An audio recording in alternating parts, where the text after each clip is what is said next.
오늘은 히브리서를 살펴보는 마지막 시간으로 하나님이 기뻐하시는 예배가 무엇인지를 살펴보면서 은혜를 나누고자 합니다.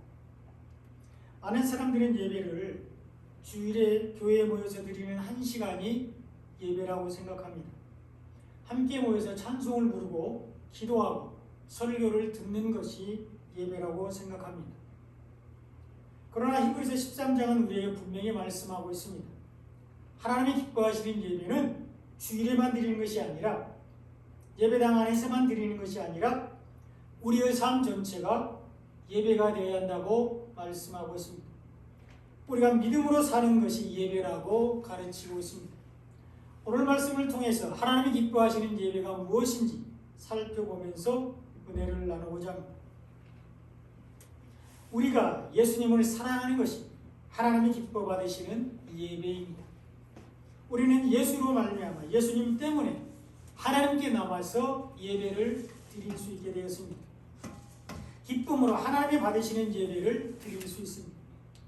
그래서 오늘 본문 15절에서는 그러므로 우리는 예수로 말미암아 항상 찬송의 제사를 하나님께 드리자 이렇게 권면하고 있습니다. 예수로 말미암아 예수님 때문에 찬송의 예배를 드릴 수 있게 되었다고 말씀하고 있습니다.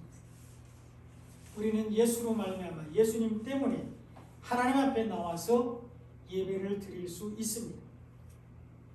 예수님이 십자가에서 우리의 모든 죄를 사하시고 우리를 거룩하게 하셨기 때문에 우리를 하나님과 화목하게 하셨기 때문에 우리는 아들의 자격으로 하나님의 영광의 임재 앞에 나와서 기쁨으로 예배할 수 있습니다.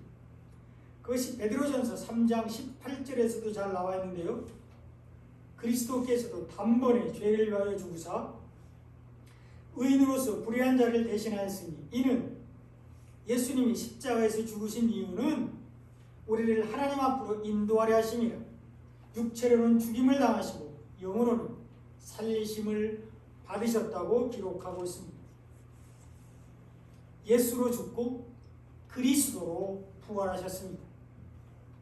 육신의 몸을 입으신 예수님은 인류의 죄를 대속하기 위해서 십자가에서 죽으셨고 사망 권세를 이기시고 그리스도 메시아 구원자로 부활하셔서 이것을 믿는 사람들에게 죄사함과 영생 새로운 삶을 주시는 구원의 복음이 되셨습니다.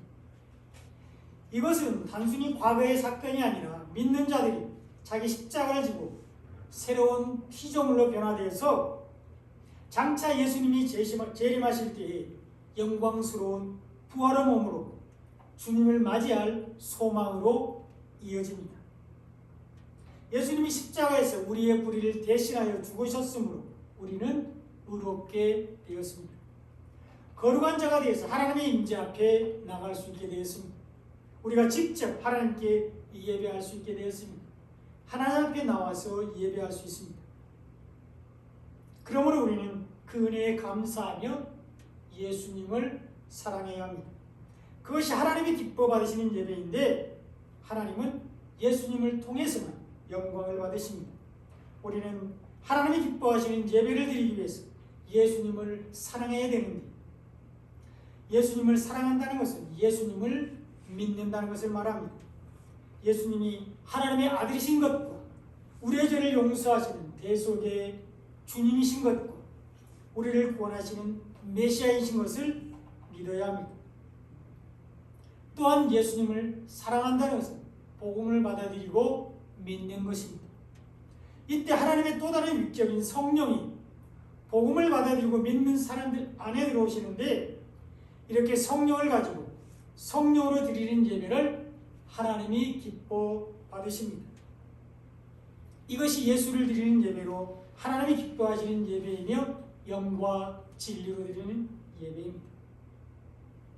우리는 하나님이 기뻐하시는 예배를 드리기 위해서 예수님을 사랑해야 되는데 우리가 어떻게 하는 것이 예수님을 사랑하는 것인지 히브리서 13장 1절로 6절에서 잘 보여주고 있습니다.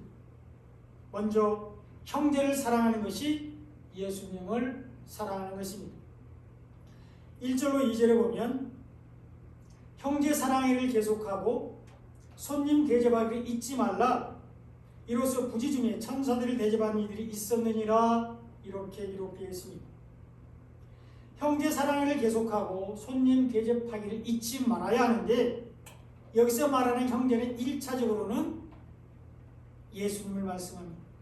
예수님이 우리가 사랑해야 할 형제입니다. 그리고 예수님 안에서 함께 지체된 성도들, 예수로 인해 하나님의 자녀된 성도들을 가리킵니다. 더 나아가 아직 세상 중에 있지만 예수님의 보혈로 구원을 받아야 될 잃어버린 양들이 형제입니다.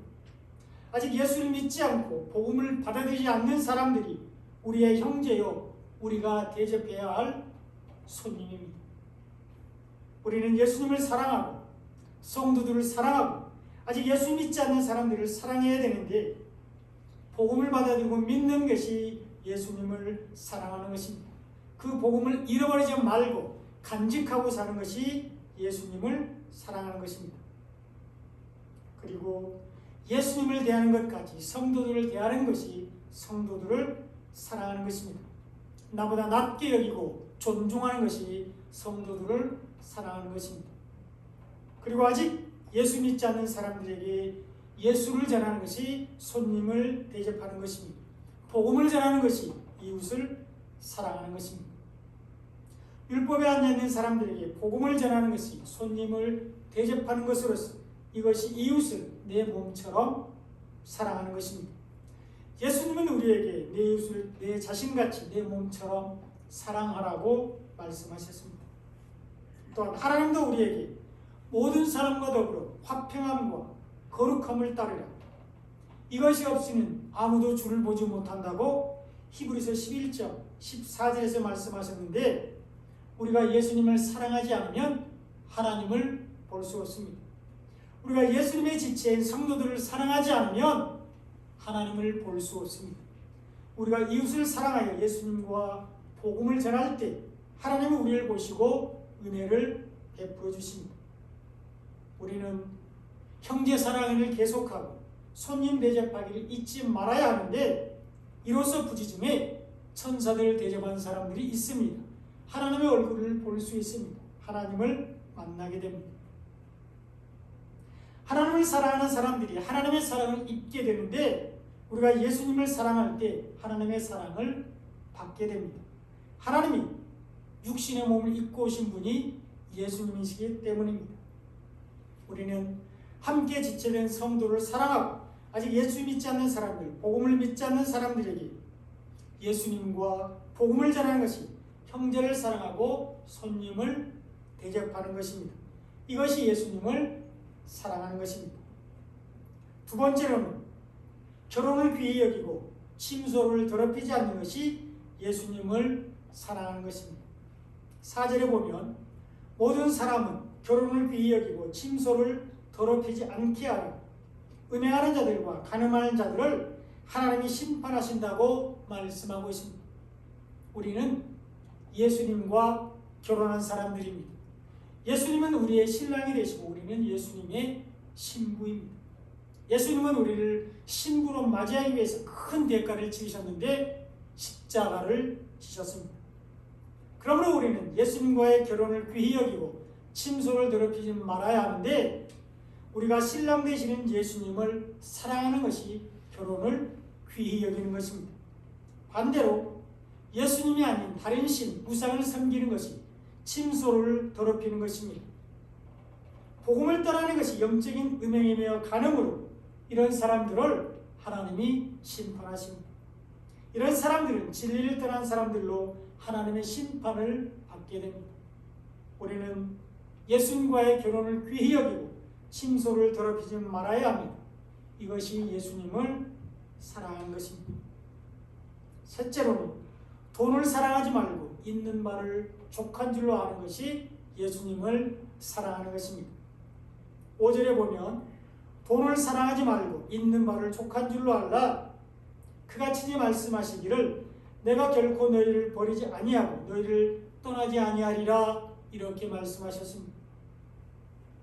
여기서 말하는 돈은 세상을 상징하고요. 교회에 만연한 세속주의, 번영주의 신학 등을 말합니다. 세상을 사랑하지 말고 세속주의에 빠지지 말라고 말씀하고 있습니다. 성공을 위해서 믿음을 도구로 사용하지 말라고 경고하고 있습니다. 세상을 사랑하면 하나님의 사랑이 그 안에 있지 않다고 요한일서 2장 15절에서 말씀하고 있고, 돈을 사랑하는 것이 일만하게 뿌리라고 디모데전서 6장 10절에서 분명하게 경고하고 있습니다. 그러므로 우리는 돈을 사랑하지 말고 예수님을 사랑해야 합니다. 있는 바를 족한 줄로 알고 우리의 의식주를 해결해 주시는 예수님을 사랑해야 합니다. 예수님은 분명히 우리에게 무엇을 먹을까, 무엇을 마실까, 무엇을 입을까를 염려하지 말라고 마태복음 6장 25절에서 말씀하셨습니다. 하나님께서 우리의 모든 필요를 아시고 채워주신다고 말씀하셨습니다. 그러므로 먼저 하나님의 나라와 의를 구하라고 말씀하셨습니다. 그러므로 우리는 돈을 사랑하지 말고 예수님을 사랑해야 합니다. 교회 내에 만연한 세속주의와 번영신앙을 버려야 되는데, 이 세속주의와 번영신앙은 서로 다른 개념이지만 교회 안에서 서로 결합되어 나타나고 있습니다.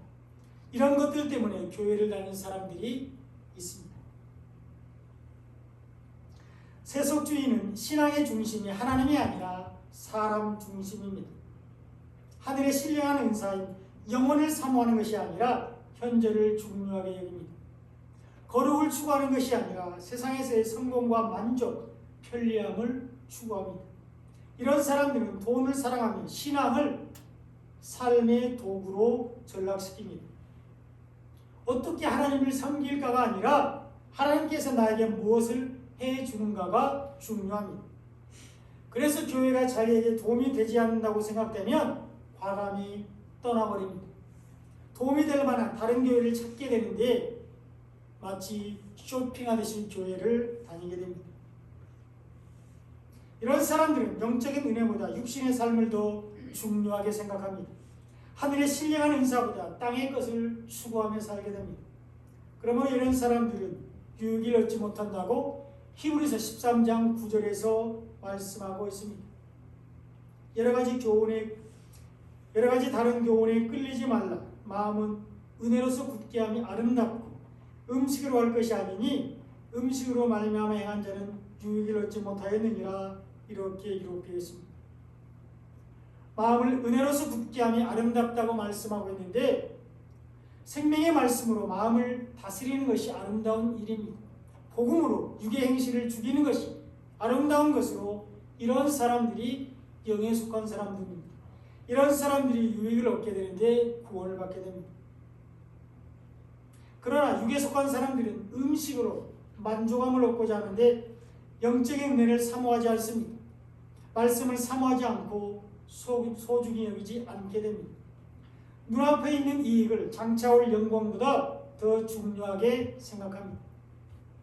그래서 미래의 은혜를 하찮은 것으로 여기게 되는데 야곱의 형 에서가 그랬습니다.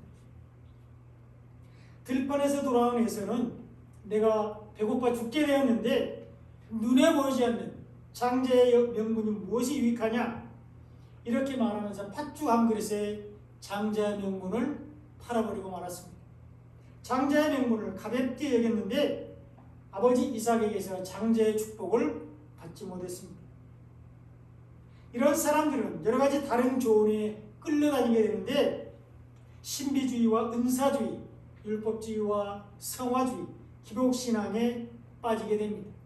그러므로 유익을 얻지 못하게 되는데 말씀을 들음으로 인한 믿음을 가지지 못합니다. 그리스도의 말씀인 복음 안에서 믿음이 자라지 못하는데 항상 어린아이와 같은 믿음에 머물게 됩니다. 그래서 예수를 사랑하지 않아서 구원을 받을 수 없습니다. 이것이 세속주의입니다. 또한 번영신학은 믿음이 강하면 부자가 되고 건강하고 성공을 반드시 받는다고 믿는 것입니다. 그래서 가난과 질병, 실패는 믿음이 부족한 결과로 보고요, 헌금은 축복을 끌어오는 투자라고 생각합니다. 이런 사람들은 믿음 때문에 고난받는 것을 싫어하고 경건을 이익의 방도로 생각합니다. 그러나 예수님은 요한복음 16장 33절에서 세상에서는 우리가 환난을 당할 것이라고 말씀하셨고요. 믿음을 가지고 있으면 세상을 이긴다고 말씀하셨는데 예수님이 세상을 이기셨기 때문입니다. 예수님도 우리를 거룩하기 위해서 고난을 당하셨습니다. 히브리서 13장 12절로 13절에 보면 예수도 자기 피로서 백성을 거룩하게 하려고 성문 밖에서 고난을 받으셨느니라. 그런즉 우리도 그의 치욕을 짊어지고 영문 밖으로 그에게 나아가자. 이렇게 기록되어 있습니다. 예수님은 우리를 거룩하기 위해서 피를 흘리셨는데 골고다 언덕에서 십자가를 지었습니다. 예수님은 우리를 복음으로 구원하기 위해서 십자가에서 죽으셨습니다.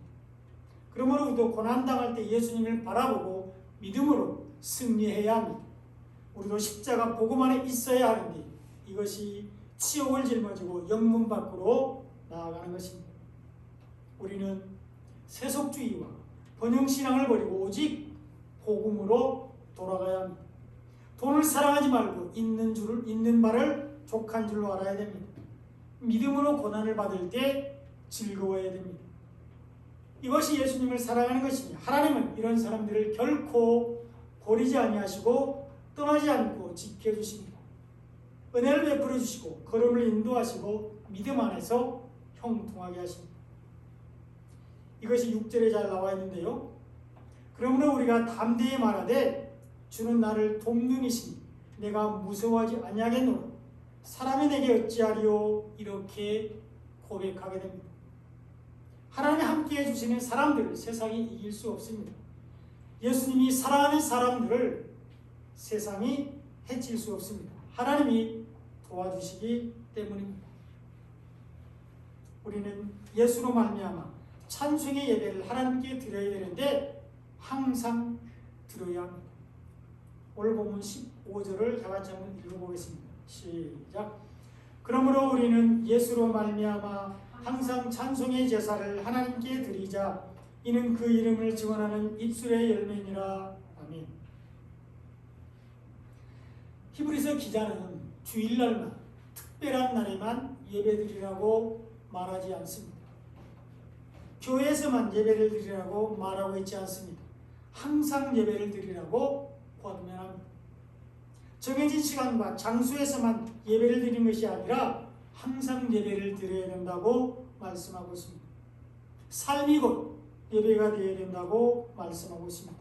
우리가 살아가는 순간순간이 하나님을 기쁘시게 하는 예배가 되어야 한다고 강조하고 있습니다.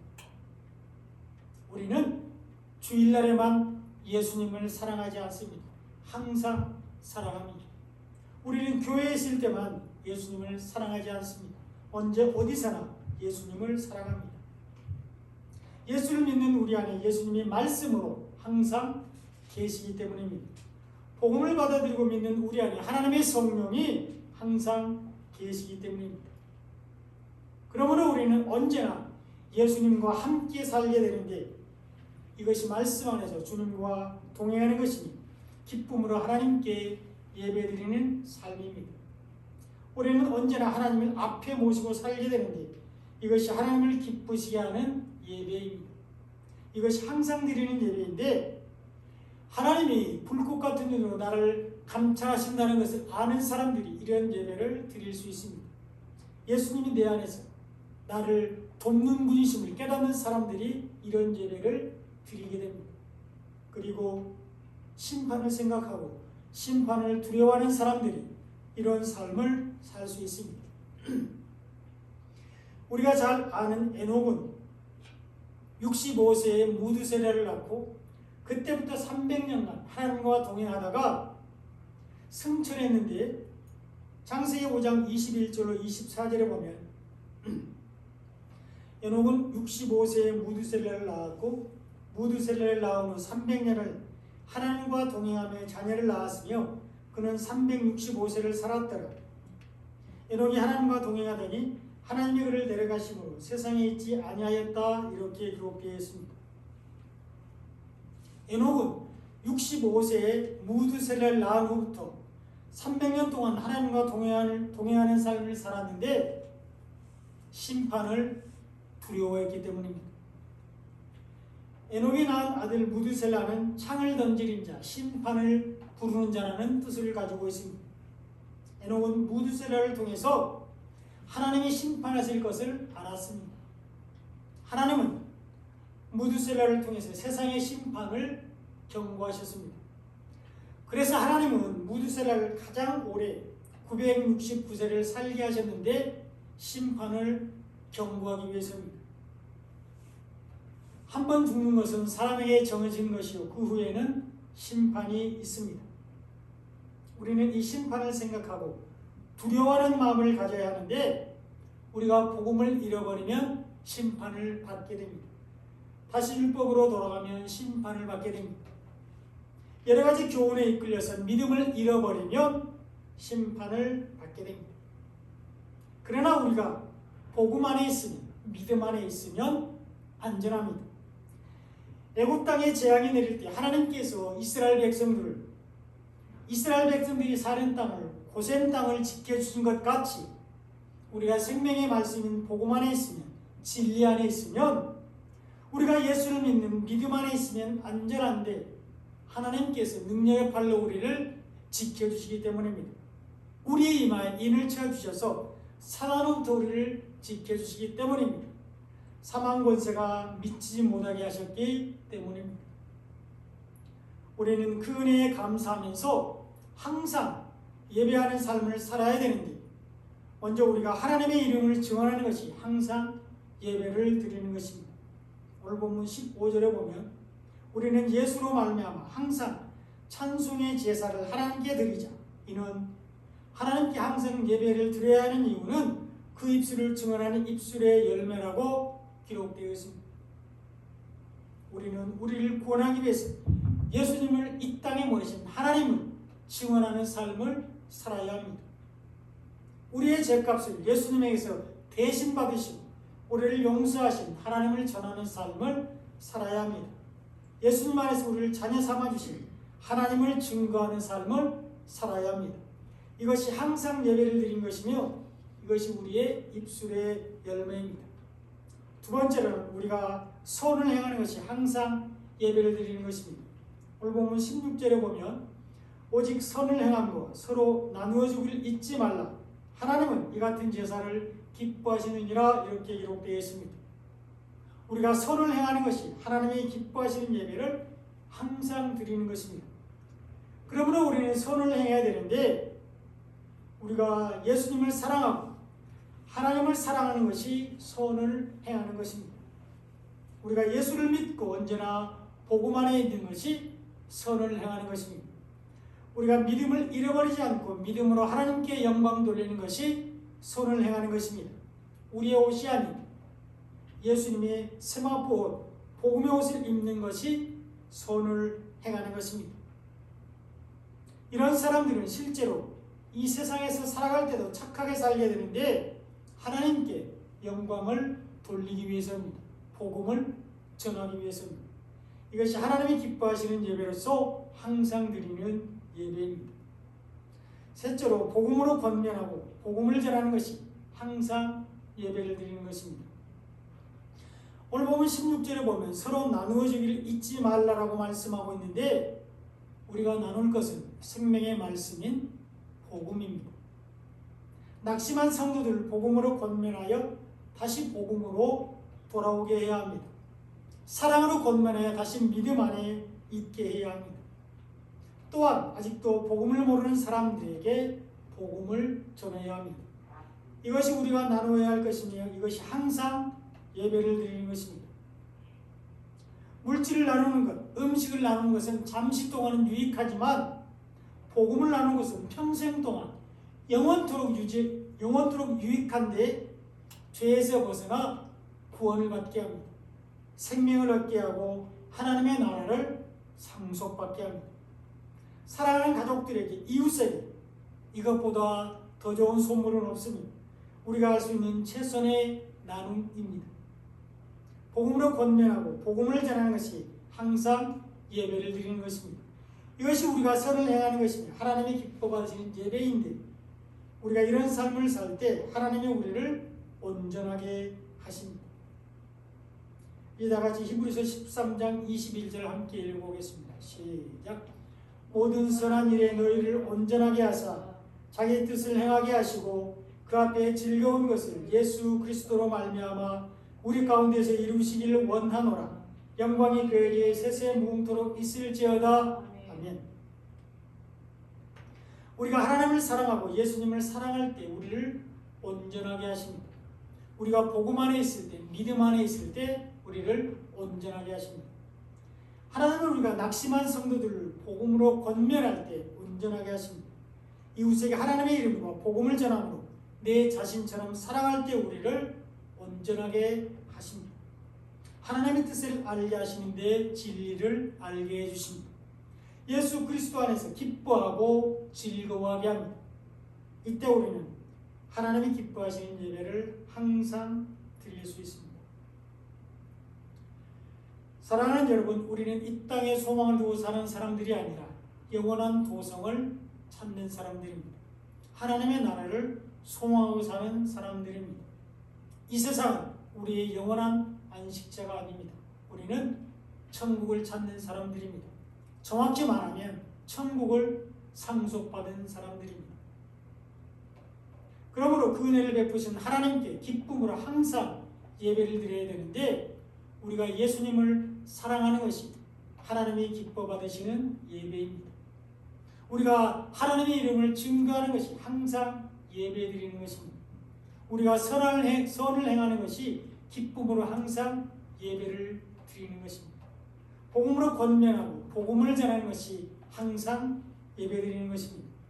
이런 삶을 사시기를 예수님의 이름으로 축원드립니다. 아멘. 기도하겠습니다.